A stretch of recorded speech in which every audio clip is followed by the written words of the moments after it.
हमने आपको पढ़ाया भारत में यूरोपीय कंपनियों का आगमन। अभी तक हमने पढ़ाया कि कौन कौन से भारत में आया था, उसका सीक्वेंस इधर दिया हुआ है। हमने पहले पुर्तगाली आए थे, फिर डच आए थे, फिर ब्रिटिश आए, फिर फ्रांसीसी आए जिसको फ्रेंच बोलते हैं। हमने पढ़ाया अल्फांसो डी अल्बुकर्क, इसके बारे में हमने पढ़ा दिया। ये 1509 ईस्वी में आया था और 1505 ईस्वी तक रहा। फिर इसके बाद आया नीनो डी कुन्हा, ये 1529 में आया और 1538 ईस्वी तक रहा। इसने बड़ा ही इंपॉर्टेंट चेंजेस किया था। इसने क्या किया था, सरकारी कार्यालय जो कोचीन केरल में था उसको गोवा में स्थानांतरित कर दिया, क्योंकि गोवा को जीत लिया गया था उस समय। और आपको ध्यान भी होगा, हमारा देश जब आज़ाद हुआ तो तब तक गोवा पुर्तगालियों के ही कब्जे में था।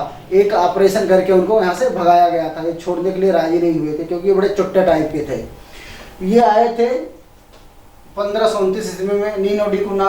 इसने सरकारी कार्यालय को कोचीन जो केरल है उसको गोवा स्थानांतरित कर दिया। उसके बाद इसने क्या किया, बाद में यह पुर्तगाली राज की राजधानी बनी। जैसे हमने आपको बताया कि ये हमारा देश आज़ाद होने के बाद भी ये आज़ाद नहीं हुआ था, ये पुर्तगाली यहाँ से भागने के लिए राजी ही नहीं थे। ये तो डंडे बजाकर इनको भगाना पड़ा था, नहीं आज भी ये हमारे सिर पर बैठे होते हैं। उसके बाद धीरे धीरे क्या कर दिया, पुर्तगालियों ने भारत में समुद्र के समीप बस्तियां बसाई। देखो, इनका समुद्र के समीप बस्तियां बसाने का रीजन था क्योंकि हमारा जो भारत है ना, इस तरह से ये सब समुद्र से घिरा हुआ है। और इनकी जो नौसैनिक थी बड़ी ही स्ट्रांग थी। वो आज भी आज के ज़माने में वाजिब है, जिसकी नौसैनिक सबसे स्ट्रांग होगा वही सबसे पावरफुल माना जाएगा। क्योंकि देखो, ज़मीन से अब लड़ाई नहीं रहेगी उतना ज़्यादा, या तो एयरफोर्स हमारी स्ट्रांग हो या तो नेवी हमारी स्ट्रांग हो। क्योंकि पैदल सेना के लिए जानते हैं बहुत सारी वो होती है, बहुत ज़्यादा कैजुअलिटी भी हो जाती हैं। तो इसने क्या किया, समुद्र के किनारे बस्तियाँ बसाई, क्योंकि उस समय ट्रक तो थे नहीं कि माल हम लेकर इधर से उधर पहुंच जाते। तो क्या करते थे, नौसैनिक इसकी स्ट्रांग थी, जहाजें भी इसकी काफ़ी ज़्यादा टेक्नोलॉजी से भरपूर थी। इसमें व्यापार करता था, और जो व्यापार होती थी, अगर जो यहाँ जिसने नियंत्रण कर लिया समुद्र के किनारे, वो समझो पूरे के पूरे व्यापार पर नियंत्रण कर लिया। क्योंकि ये बड़े ही संपन्न थे उस समय मसालों के क्षेत्र में। ये जो दक्षिण भारत के राज्य थे, जो दक्षिण भारत के राज्य थे, तो ये मसाला बहुत भी लाते ले जाते थे। यहाँ से मसाला लेकर गए, वहाँ से अपना दूसरा वस्तु लेकर आए। तो इस पर ये नियंत्रण कर लिए, जहाँ जहाँ समुद्र था वहाँ पर क्या कर लिए, ये सब अपना नियंत्रण कर लिए और यहीं से व्यापार करने लगे। अब व्यापार करने लगे तो कुछ अरबी भी आते थे व्यापार करने, भारतीय भी व्यापार करते थे। तो इन्होंने क्या किया, उनको कहा कि आप परमिट लो, बिना परमिट के आप नहीं जा सकते हो हिंद महासागर में। अब देख लो, देश हमारा, समुद्र हमारे देश के नाम से। वो आकर के एक बाहर से आता है चुट्टा और बैठ करके कहता है कि अब हमसे परमिशन लो तब तुम समुद्र में जाओगे, नहीं तो नहीं जाओगे। और बिना परमिशन के समुद्र में जाओगे तो क्या करोगे, हम आपको जो जहाज होगी जब्त कर लेंगे, जो सामान होगा उसको भी जब्त कर लेगा। तो मजबूरी में भाई देना पड़ेगा, अगर जो व्यापार करना है तो देना ही पड़ेगा। तो देते थे, अरबी भी रहते थे, भारतीय भी रहते थे। अच्छा, इसके बदले में वो क्या करते थे, क्योंकि उनकी नौसैनिक जो थी बड़ी ही मजबूत थी, तो इनको क्या करती थी, सुरक्षा देती थी। अगर जो काफिला गुजरता था जहाज़ों का, तो इनके नौसैनिक भी उसके काफिले के चारों तरफ घेरा बनाए हुए चलते थे, जिससे क्या हुआ, उस समय का लूटपाट बहुत होता है। तो लूटपाट ना हो, लूटपाट अब भी होता है, आज भी हमारी नौसैनिक वही काम करती है।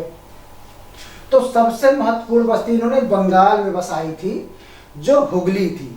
हुगली के किनारे इन्होंने बसाया, क्योंकि ये राज्य प्राचीन काल से ही बहुत संपन्न है। यहाँ के जो जूट होते हैं वो देश विदेश में जाते हैं, कपड़े भी बहुत अच्छे कलाकृति के होते हैं। उस समय तो बांग्लादेश आज़ाद नहीं था। ये सब मिला करके तो बहुत ही संपन्न थे, क्योंकि अंग्रेज भी आप देखोगे तो सबसे ज़्यादा लूट खसूट यहीं से करते थे वो।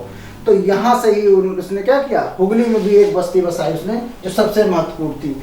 इसका जो नियंत्रण की विधि थी ना, इसको बोलते हैं कार्टेस अल्मेडा काफिला। काफिला मतलब वही होता है जो एक नाव का समूह होता है जहाज़ों का, वो गुजरता है, उसकी रक्षा के लिए जो सैनिक तैनात होते हैं वहीं पर वो देना पड़ता था टैक्स, कितने, अरबियों को और भारतीय जहाज़ों को। इसीलिए उसको नाम काफिला दे दिया। ये व्यवस्था अपनाया था, परमिट लेना पड़ता था। परमिट आज भी लेना पड़ता है, मतलब व्यवस्थाएं चेंज हो गई, लेकिन जो उसका मेन वो है वो आज भी चला आ रहा है। क्योंकि आज भी अगर जो हमारे एक राज्य से दूसरे राज्य में गाड़ियाँ जाती हैं तो उनको टैक्स देना पड़ता है। यही हाल सोच लो, यही हाल वो अंग्रेज पहले ही करके गए थे, जो आज भी यहाँ पर चलता है, लूट खसुन मची हुई है। बिना परमिट के हिंद महासागर में नहीं जा सकता था कोई भी, चाहे वो भारतीय हो चाहे वो अरबी हो, क्योंकि अरबी भी हमारे ही देश से व्यापार करते थे, ड्राई फ्रूट लेकर आते थे और यहाँ से मसाला लेकर जाते थे, तो वहाँ उनको भी क्या लेना, परमिशन लेना पड़ता था, और बिना परमिशन के वो नहीं जाया जाता था। फिर अन्य व्यवस्थाओं में काफिला आता है, ये जो है स्थानीय व्यापारियों के जहाज़ों का एक समूह बताया ना हमने, उस समूह की रक्षा करते थे ये लोग। तो ये रहा हमारा भारत में यूरोपीय कंपनियों का आगमन। अब अभी तक हमने क्या पढ़ाया, Afonso de Albuquerque, Nuno da Cunha को, ये जो था डच, सॉरी ये पुर्तगाली थे, अभी हमने पुर्तगाली पढ़ा है। इसके बाद आप डच को देखेंगे, और इन्होंने क्या किया, इन्होंने ही भारत में सबसे पहले प्रिंटिंग प्रेस का आविष्कार किया। यहीं से ये शुरू होता है, जो आज हम लोग बड़े बड़े अखबार पेपर पढ़ते हैं, ये इन्हीं लोगों का देन है। बस उस समय टेक्नोलॉजी थोड़ी कम थी, इस समय थोड़ी ज़्यादा हो रही है। तो ये रहा हमारे पुर्तगाली। उसके बाद आते हैं डच, अगले वीडियो हम आपको डच पढ़ाएंगे। तब तक के लिए जय हिंद, जय भारत।